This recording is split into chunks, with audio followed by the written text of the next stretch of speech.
back to the Daily Thunder podcast. I'm John Napier, publisher of Daily Thunder, and your host today.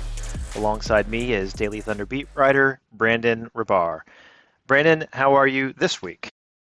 This week I'm good. I got to say this is kind of a bummer week of, subjects to talk about here on the podcast because we have not chatted on here since the Chet Holmgren news.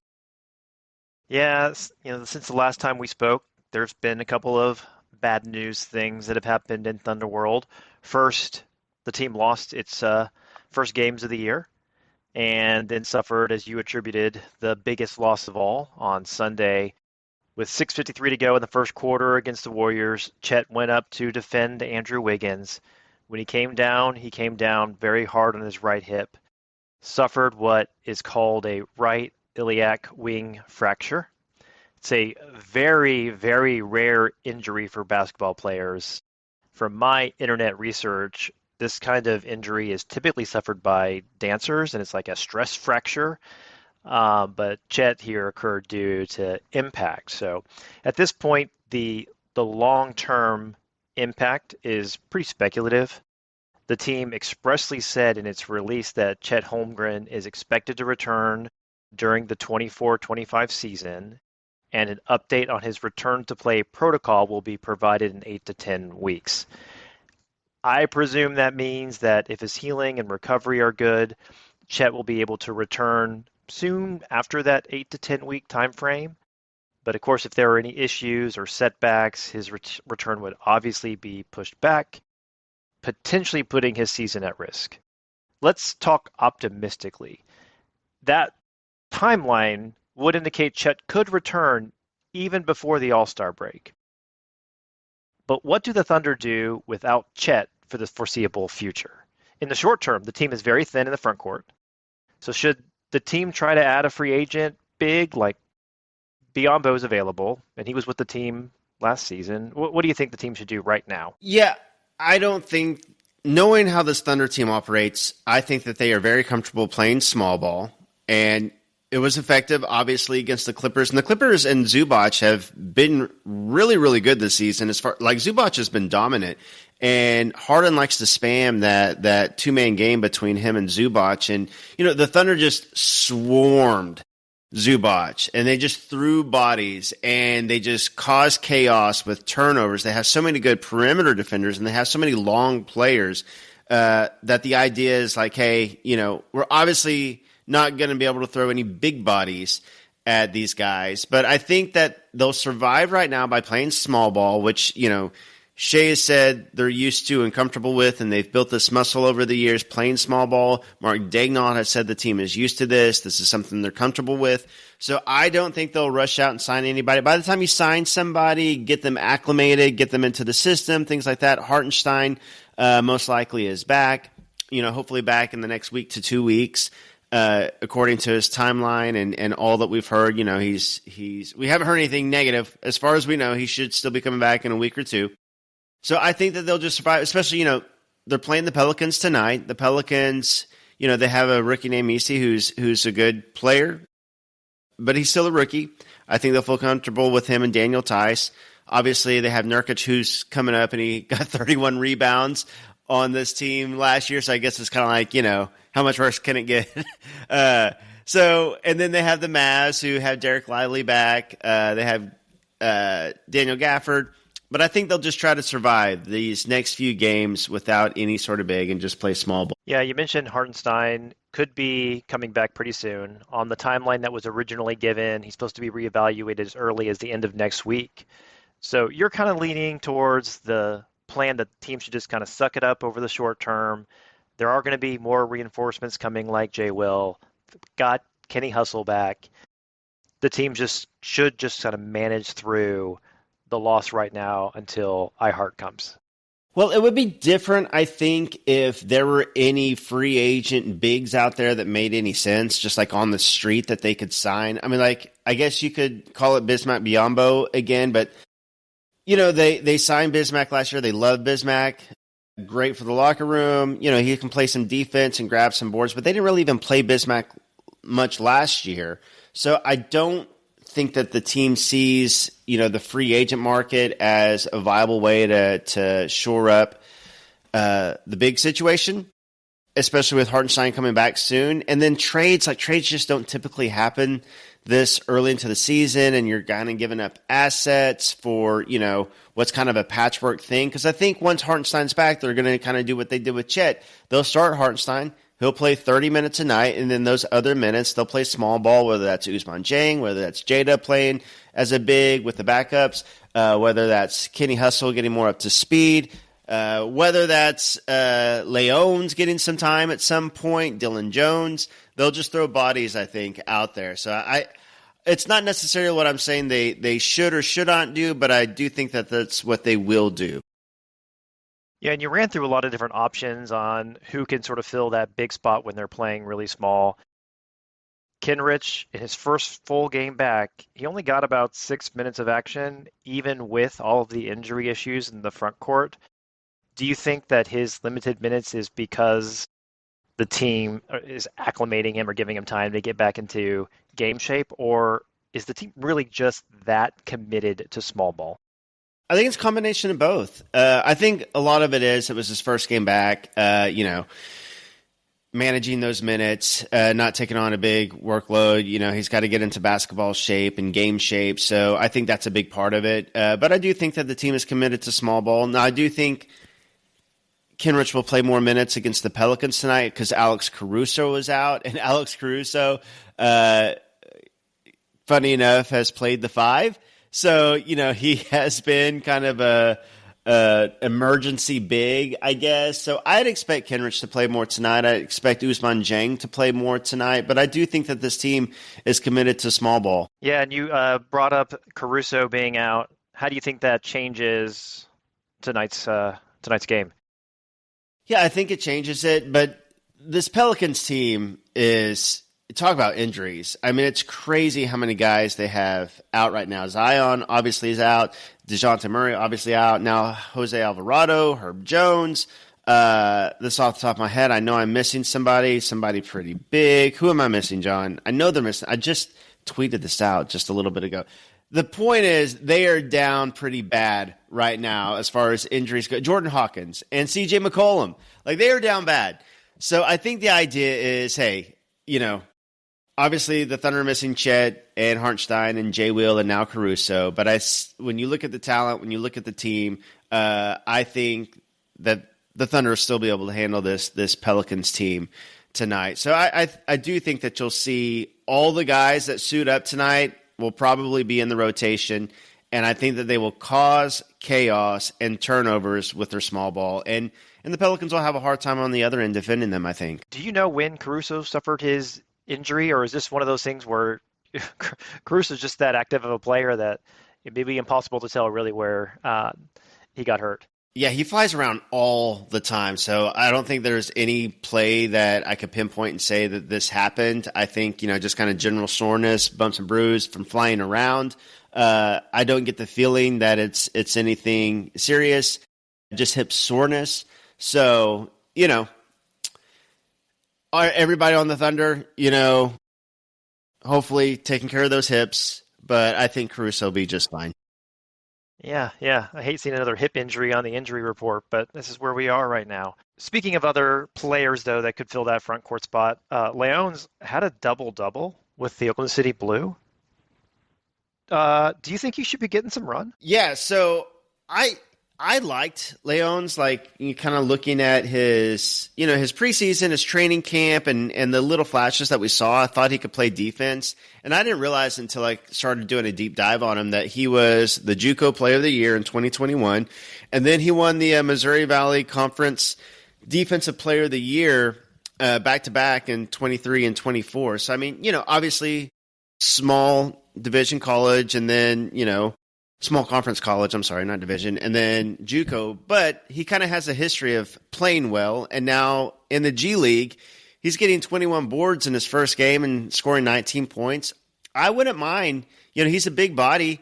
He's 6'9", 6'10". He's got good length. He's like 7'1" wingspan. I would not mind seeing Leon's getting some run, especially while the Thunder is so thin in the front. Yeah, you think it might be worth just sort of seeing what you got, give them some real NBA game action, and if it doesn't work, you can always go back to small ball, but a few minutes here and there and some real minutes might give you some additional depth.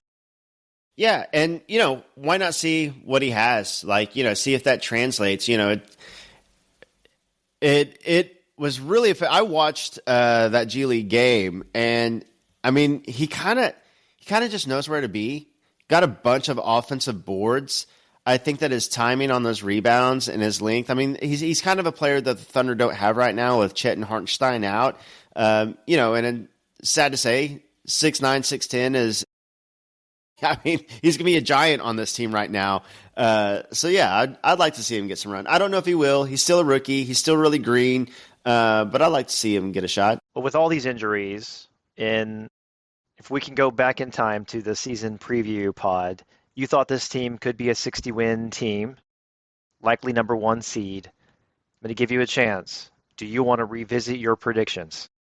I will say, I made that 60 win prediction knowing that Isaiah Hartenstein was already going to miss about 20 games. And I was like, okay, I think that this could have been like a, 63, 64, maybe even 65 win team if they were fully healthy with Hartenstein the first 20 games. But I'll kind of put a disclaimer here. I'll just go 60 wins, even with Hartenstein out. I got to say, I think in this West, being down Chet until, hopefully he comes back around All-Star break, being down Hartenstein for another week or two, I think 60 wins will be really, really tough. But I still think that this Thunder team is going to win a lot of games. Will they be the 1 seed? Will they win 60 games? I'm not sure about that anymore.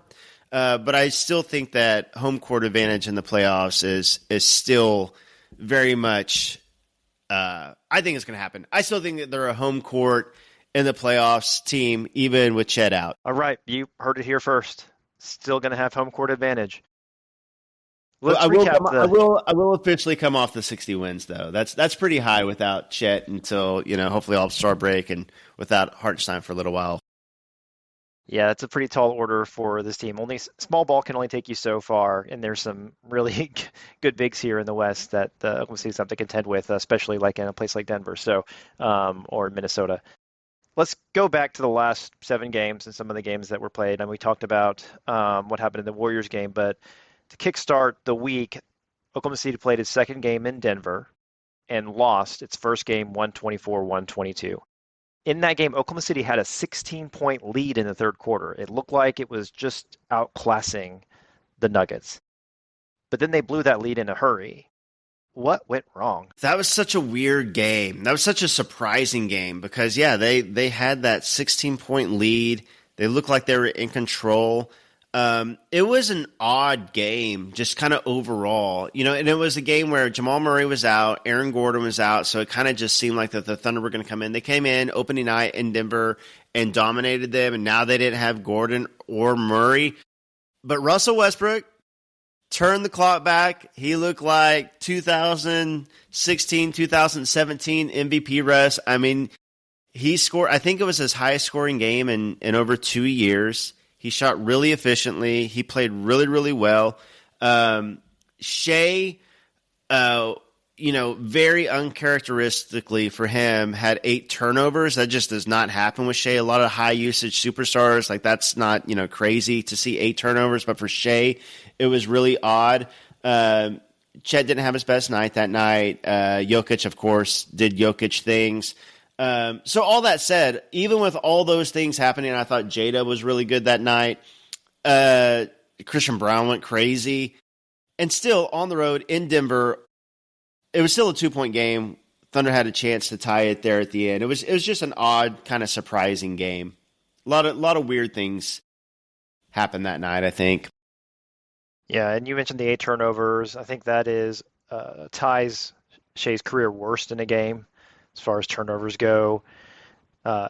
J-Dub did score 29. I think he really kept the team in the game in the fourth quarter, kind of willing that team to stay in it when Shea just didn't look his normal self. But let's walk through kind of the final seconds of the game. Caruso kind of commits a rough foul late in the shot clock against Jokic. and then get the ball back. SGA gets a layup. It's a 2-point game. Foul Peyton Watson. He gives Oklahoma City some life by missing both free throws with 16 seconds left. Caruso then makes a huge play to ensure we get the ball back. Oklahoma City's in business, has the ball. Daigneault doesn't call a timeout. SGA drives, he gets blocked by Watson, game over. What do you think about the decision not to call a timeout? It's hard for me to criticize that because we've seen Mark Daigneault not call timeouts in those situations before, and they worked well, like just letting the players go down and get their shot and let Shea kind of cook in those moments, and it's worked. And, so I don't think it's fair to criticize the time it didn't work when the times that it did work, you know what I mean? Like, I don't know. Could they have gotten a better shot? Yeah. Could they have called a timeout? For sure. But there was other times they didn't call a timeout. Maybe they would have called a timeout and they would have got a worse shot, and they didn't hit the game winner or the game tying shot. So, that Caruso foul was tough. He really thought that he did kind of the high five follow through that's legal. That was a pretty rough one, giving Jokic those free throws, because the Thunder kind of stormed back and it seemed like maybe they could tie it up or win it there at the end. So that one hurt, but it's hard to fault Caruso there as well because he plays aggressively, and that's how you get so many turnovers and positive things happening, and you don't want to really turn that aggression off. So just a weird game. As far as the timeout goes, though, I can't really criticize it. I think that's fine. Well, you can play coach. SGA does drive. He's trying to get a game-tying layup. Would you have coached the team to go for the tie or to go for the win? I would have gone for the tie just because percentages. I get going for the win, but my thing was like, Shea has hit so many mid-range game winners or game-tying shots. And I know he's hit some from three as well, but he just feels so money in those situations from mid-range. I would personally like to see him try to get a mid-range shot off, but I'm sure he just kind of took what he thought the defense was giving him there. But yeah, that would be my only coach up there. Would the mid-range? Actually, last year against the Nuggets, early on in the season, he hit a mid-range jumper to beat them. And credit where credit is due. Watson's block was pretty outstanding. I mean, he had really had to reach out there and get the ball. He did. And Shea driving to the rim, a lot of times that's going to end in a foul or end in him hitting a shot that most people can't hit. So hard to fault that as well. Like you said, it's just a really great shot block by Peyton Watson. Well, the following game against the Rockets, Oklahoma City just took care of business. Really not much to talk about there. I mean, Oklahoma City's clearly better than the Rockets. The Rockets have pieces, but unlike Oklahoma City, they really don't have the pieces put together. But let's move on to the Warriors game. We already talked about Chet went down. After that happened, it looked like the Thunder were going to get run out of their own building. They fell behind by 30 points. I know, let's save that serious run the team made in the fourth quarter for a minute. But without Chet, that defense really struggled. Oklahoma City's bread and butter is forcing turnovers and steals. It only had 4 steals against the Warriors. We have great wing defenders, but we couldn't defend the perimeter. Golden State shot 49% from 3. Curry was 7 of 13. Didn't go very well. What were your takeaways? Yeah, obviously Chet going down was a game changer. They were winning the minutes when Chet played. I think it was only like 5 minutes, and they were like a +4. And it just seemed like, and the team kind of, I know J-Dub kind of alluded to it, it was hard to kind of focus and get your head back in the game when you saw this kind of brutal injury. And I think everybody in the building, the energy, the wind was sucked out of the entire building because everybody was so concerned about Chet and the long-term implications of what that can mean. It was hard for even fans to focus, I think, on the game at hand. So I'm sure it was hard for the players to focus on the game at hand, and it got kind of out of control. Obviously, just the on-court presence of Chet Nine being there hurts the Thunder, but I think the mental part of it hurt as well. And then that fourth quarter, like the backups, like the A.J. Mitchell, Ousmane Dieng, like Dylan Jones, Isaiah Joe, Cason Wallace, like those minutes, that lineup was absolutely cooking and got the team back in the game. They threw the starters back in. Like both teams, I think, were kind of mentally waving the white flag. And then that reserve unit for the Thunder got the Thunder back in the game that forced both teams to put their starters back in. And to go from 30 points down to 6 points, obviously the energy was back, and I think the focus from the players, they were back into the game. Ultimately fell short, obviously, but I think it was promising, and I think that kind of carried over into the next night without Chet, and we saw the team, win that next night over a Clippers team that had won 4 straight. So even though that ultimately resulted in a loss, I think it did help kind of give the team some confidence and some momentum going into the next night. Yeah, the bench, really did go on a serious run in the fourth quarter. It was really quite impressive. Is that a testament to just how deep this team is, how good the bench is, how good the rookies and the young players are? Yeah, I think it's a testament to how deep the team is, but also a testament to this team's kind of like resilience and will. We hear Mark Daigneault talk about it all the time, but I think it's true. We've seen that. Since this rebuild started, we've seen this team be resilient. We've seen this team like lead the league and double-digit comeback wins for a couple seasons in a row. Like, this team always fights. This team always competes. And that is like 1 through 18. This team does that. It's just kind of like the fabric of this team. And when you have like A.J. Mitchell and those guys, like second-round rookies, kind of leading a charge against the Warriors while Shea and Dub are on the bench and Chet is in the locker room, I think it's testament, yes, to the talent, but also to the mental makeup of the team. Yeah, and the team did get back in the win column against the Clippers. No, the Clippers are without Kawhi, but tell me if you disagree. Was that the most impressive win the team has had this season? Ooh, that's a good question. I do think, given the circumstances, I would say yes. The team was on the second night of a back-to-back, got the news earlier that morning that Chet Holmgren was out, will be reevaluated in 8 to 10 weeks. Big blow. This Clippers team had Zubac, who's a true 7-footer who's been pretty dominant this season. Clippers have won 4 straight. Talked about that. Last game they had lost prior to that was to OKC. Kind of the mental feeling around the team, like just kind of a bummer because of the Chet news. And so to go in and to beat that Clippers team the way that they did, and the way that they did, they got up big, and the Clippers made a push.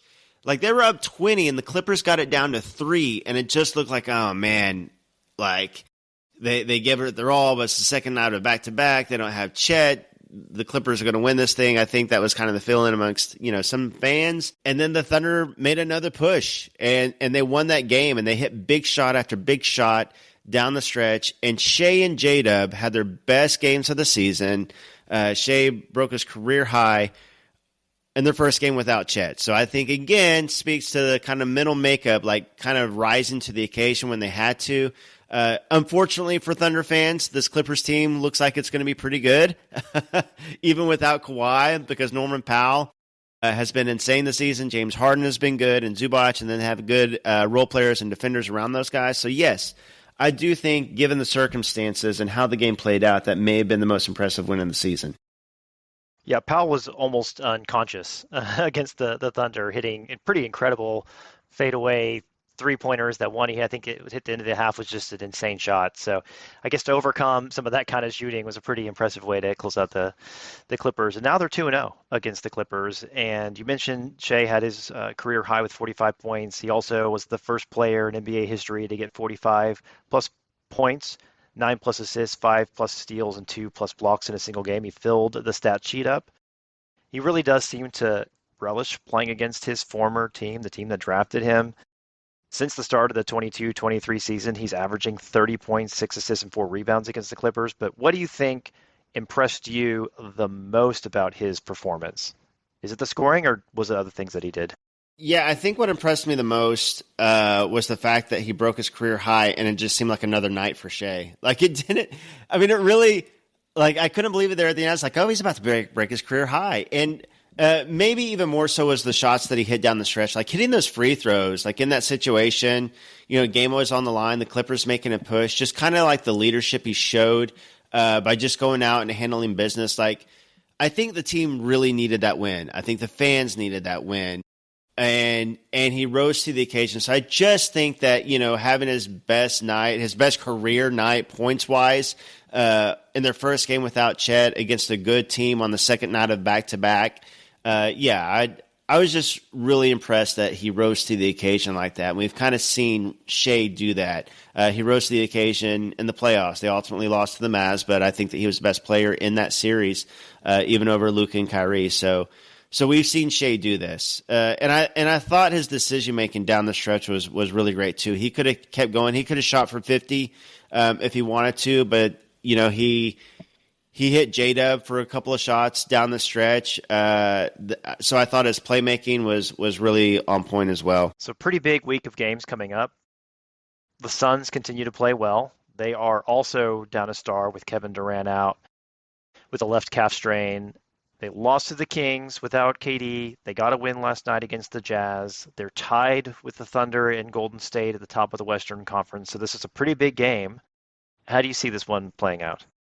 Man, yeah, obviously, I like, the Shea Booker matchup. I like that for OKC. I like the fact that, assuming that Caruso plays that night, the fact that the Thunder can throw Dort and Caruso on Booker and you don't have to worry about KD. So you got Bradley Beal, but you can throw Dort, Kaysen, Caruso at Booker and Bradley Beal. Nurkic obviously could be an issue on the boards and down low, but I think we'll see kind of the same strategy that the Thunder used against the Clippers. But the Suns don't have the defenders that the Clippers have, and they don't have a Norman Powell. The Suns, I mean, they do have Grayson Allen, and he can get hot. He hasn't done that this season, but he's capable of it. They do have Ryan Dunn, who's a really good defender as a rookie, and he's shot, much better than people anticipated. So they're a better team this year than they were last year. They're deeper. They have, better role players this season. They have Tyus Jones. They have a true point guard now. So I think the Suns team is legit. I think they're better than they were last year. I think this game without Chet and Hartenstein could go either way. I think Nurkic is the true X factor here. I think it's kind of a coin flip game with KD out. So I think it go. I really think it depends on what happens with Nurkic and the boards, and how much the Thunder can control him with small ball, and if they can kind of play him off. The Thunder played off Zubac for a little while. He was subbed out at the 9-minute mark of the third quarter because they could not handle the Thunder's perimeter shooting. Now he came back later and dominated there for a little bit. But yeah, I think it really depends on Nurkic. On Sunday, Oklahoma City ends its homestand against the team that eliminated them from the playoffs, the Mavericks. Dallas has gotten off to a slow start. They lost last night to the Warriors, and now they are 5-6. What do you think? Is it just that, a slow start, or is something rotten in the state of Dallas? Well, it's a slow start. 5-6 with this Mavs team that went to the finals is obviously crazy, but there is a little more context. Derek Lively just came back. He missed quite a few games. PJ Washington, every Thunder fan knows who PJ Washington is, unfortunately. He's out right now, so they're dealing with some health issues as well. Dante Exum is out. But also, they've lost 3 straight games to the Suns, Nuggets, and Warriors, who are 3 teams also at the top of the West. They lost to the Suns by 1 point. They lost to the Nuggets by 2 points. And they lost to the Warriors by 3 points. So, those were 3 games that could have gone either way. You flip those, one-possession games into wins, and all of a sudden, instead of 5-6, they're 8-3, and also at the top of the West. So, you look at their net rating and all those things, they're still a very, very good team. And Luka has not been Luka yet. He's not shooting well at all. You got to figure that's going to come around a little bit. I know some people are talking about his conditioning. He doesn't look like he's in shape, but all that said, he's still Luka. He's still going to put up a bunch of points, rebounds, and assists. This is still a very good team. So I wouldn't let the 5-6 record, I think they're much better than their 5-6 record shows, but they do have some issues right now. Yeah, but you mentioned Lively back. It's going to be a battle for the team because the Gafford-Lively front court is going to be a problem without any size. What do you think the strategy should be to sort of manage, especially getting rebounds and defending interior? Yeah, I think especially since they have 2 guys instead of 1 guy, so you're looking at 48 minutes of Lively and Gafford without Chet and Hartenstein. It's going to be tough. The Thunder will do what they've done, play small ball, and I do think there'll be some issues on the other end as far as like Lively and Gafford, especially with PJ Washington out. And they don't have Derrick Jones Jr. anymore. So like their defense isn't what it was. And I think that's an issue right now, especially with PJ Washington being out. Like who on their team is guarding Shea? Who on their team is going to check J-Dub? The Thunder are going to be able to score. It's just a matter of like, will they be able to protect the rim, especially when you have to worry about Kyrie and Luka. But the Thunder do have the luxury of having, again, Dort, Casey Wallace, Alex Caruso to at least throw at Luka and Kyrie. And obviously Dort did an incredible job against Luka in the playoffs. But the Lively Gafford thing will be an issue. But I think the Thunder will just swarm them and probably do what they did in the playoffs and just kind of dare their corner three-point shooters to beat them and focus on Luka, Kyrie, and the rim. Then on Tuesday, Oklahoma City pays a visit to Wemby's house in San Antonio. Without Chet to defend Wemby, how is Oklahoma City going to contain the reigning Rookie of the Year? I mean, it's a very different matchup than your traditional big, right? You can just sort of throw Caruso out there. He does the best he can. He kind of bodies him up, tries to box it out as best he can. But, Victor's a completely different animal. What does the team do? You hope that Isaiah Hartenstein beats his timeline and gets back by then. Look, J-Dub has actually guarded Wemby quite a bit, like in these head-to-head matchups. Like, yes, Chet has defended Wemby, and Wemby has defended Chet, but J-Dub has taken on that assignment quite a bit. So I think we'll see J-Dub take that assignment, and I think that the Thunder still have more talent than the Spurs do. Obviously, the Spurs are a good team. I think – well, okay, hold on. I don't know if I'd say the Spurs are a good team. I think that the Spurs are capable any night of being a good team with Wemby and Chris Paul, Keldon Johnson, who knows whether or not Devin Vassell plays. But any given night, this can be a really good team. But I still think with Shea and with J-Dub, Dort, Caruso, Isaiah Joe, Wiggins, Casey Wallace, the Thunder still have so much depth and so much talent. And I think the Thunder on the offensive end will give the Spurs some trouble. So, throw bodies at Wemby. And look, Wemby's had issues really more so with kind of shorter wings bodying him up and forcing him to shoot from the perimeter anyways, which is what J-Dub is. Like, don't let him get post position. He's not really scoring at the rim besides like lobs and dunks and putbacks and things like that. If you want to let him fire away, like sometimes he'll have nights like he did the other night where he went 4 of 8 from 3, but you look at the percentages on the season and last season, and I think the Thunder will be okay with Wemby just kind of firing away at the perimeter. I think that'll be the strategy. Going to the Eastern Conference for just a second, Cleveland is still unbeaten. Are they going to go 82-0? Yes, 100%. Absolutely. Like this Cavs team, like it's fun. It's a fun story. Like, we knew this was a good team, but and tonight the 76ers are going to play them without Embiid or Paul George or Tyrese Maxey. So they're getting to 13-0. So, hey, only 69 more to go. It'd be nice if they went 82-0. Yeah, it'd be a nice story for the Thunder to beat them in the finals after an unbeaten season for exactly. For Cleveland, Actually, I should look at the Thunder schedule and see when they play the Cavs. The Cavs will go 80-2. How about that? Well, to wrap up the show today, we're going to hit up the take box with some listener questions. If you have questions for Brandon, feel free to hit us up on Twitter at Daily Thunder. You can email us at dailythunder@gmail.com, or you can always drop a comment in the comment section at dailythunder.com. To start, people love fake trades. Commenters at Dare Angel and at Dino Broom proposed the following: Larry Nance Jr. for Kenrich Williams, Dylan Jones, and second-round picks. Who says no? I mean, honestly, on paper, that is a good trade. Like, if you're looking at, like, filling the front court depth while Hartenstein is out until Chet comes back and have Nance be the backup to Hartenstein, that does make some sense. The team loves Kenrich Williams. Kenrich Williams loves the team. They love the camaraderie. I think that they are high on Dylan Jones. They give up, 5 second rounders to move up into the first round and get him. They like his upside.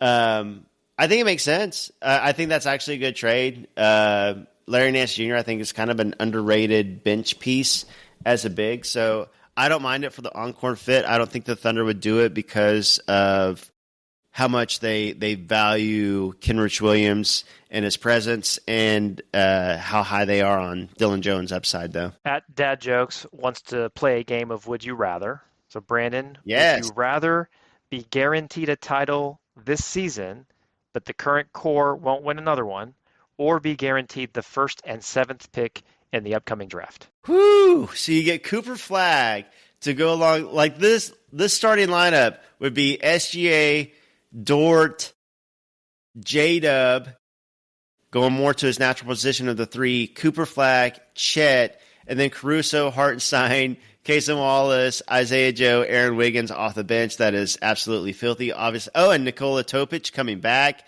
That is an insane roster. I would still take the title, though. I would take the one title. It's all about getting a title, and even one single title, like a guaranteed title, would mean so much to this team, to this city, to this organization, to this entire state, to this community. I would say, no matter how stacked a roster is, no matter how young it is, no matter how all those things, you can never guarantee a title. So I would take the guaranteed title. And our last one is from at William Hurst and at Justin14481268892. Had to make sure I got that exactly right. This question originates from a quote Shea gave recently where he was revisiting last year's playoff run. Shea said, "I don't want to say this to slight my teammates, but I feel like the end of our season last year in the playoffs, obviously for a lot of them it was the first time in the playoffs and playing games that meaningful. And I don't want to say they weren't ready, but I feel like I could have equipped them better throughout the year in taking shots, getting to spots, and being more comfortable in certain positions on the court, especially offensively." But was Shea saying his teammates weren't ready?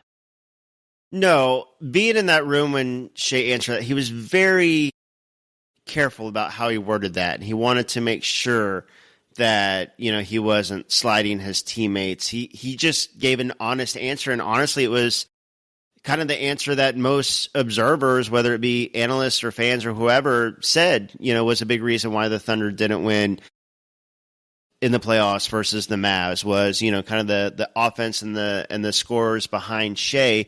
And Shea was just basically saying, in context of the question, he was basically being asked about picking your spots and kind of, knowing when to score, knowing when to set your teammates up. And he's basically saying, like, I'm trying to build that muscle right now of deferring to them and, giving them those moments and picking my spots of when to score and when to play make, because I want them to be prepared, and I want them to, I don't want, when we're in a playoff battle for them not to be, ready to take on a scoring load. And so, no, I think he was just giving an honest answer, and I think it was very specific about, making sure that it wasn't a slide at his teammates. Yeah, and really it sounds like he understands the leadership role he has with this team and how his team and the team kind of follows his lead here. So it was more ownership on his side than it was casting blame or redirecting anything towards his teammates. That's the way I took it. Yes, absolutely. 100%. Well, the last thing I want to do on the show is apologize to you, Brandon. I've given you a hard time about the Cowboys. Wow. And yikes, I feel bad now. I'm sorry. Yeah, do you feel like it's like punching down now? Like before, they were like fun, like, little jabs or whatever, but now my Cowboys are down so bad, you just feel sorry for me. Like yes. Yeah. That's exactly it. Mm-hmm. Yeah. Feel sorry for you. You should, because we are in the worst position. Like, I wish Jerry Jones would just put Sam Presti on retainer and have him fix the Cowboys situation, because we are in this in-between limbo of trying to win games, and so we'll probably beat like the Giants, and I'll have to look at the schedule again. I know that we have the Giants on the schedule, so that should be a win. And the Panthers, I think the Giants and Panthers. So we'll win a couple games, make the draft pick worse when they should just full out tank. But, it is what it is. Dak's out now. If you have CD Lamb on your fantasy team, like I do in a couple of mine, sorry, man. Yeah, you have my sympathy. Yeah, I appreciate it. that your sympathy and the 12th overall pick are, going to make me feel a lot better about this season. There's your bright side there. Well, that's all the time we have for today. Thanks for tuning in to the Daily Thunder podcast. I'm John Napier, host of the podcast. He's Brandon Rahbar, Daily Thunder beat writer. If you enjoyed the show, make sure to subscribe to the Daily Thunder podcast on your favorite podcast app so you don't miss any future episodes. And if you like what you're hearing, do us a favor, leave us a rating or review wherever you get your podcast, and we will be back in your feed soon.